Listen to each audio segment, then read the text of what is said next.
se libérer des regards des autres.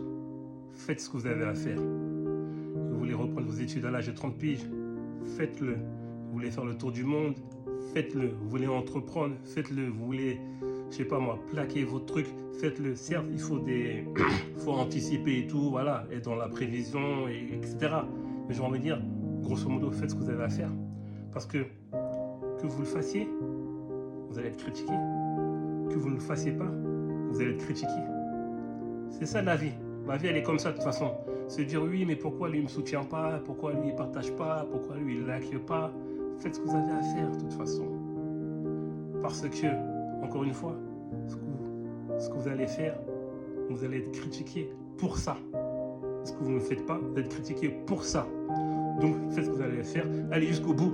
Après que ça marche ou ça marche pas, on s'en fout. Au moins comme ça, après, on n'a pas de regret. On se dit, ben, au moins ça, je l'ai essayé, même si ça n'a pas marché.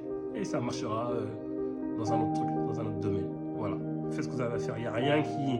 On ne vit pas pour les gens, parce qu'en plus, vous dites, oui, mais si je fais, ils vont parler. Vous savez une chose qui est tristement vraie. Quand vous allez mourir,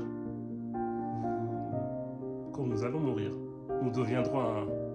Mais tu t'en souviens d'eux? Il dira, mais de qui tu parles? Non, je ne me rappelle pas de lui. Est-ce que ça en vaut la peine de faire en fonction des on-dit ou des regards? En sachant que cette fin-là, ces mêmes personnes-là, peut-être se rappelleront même pas de vous.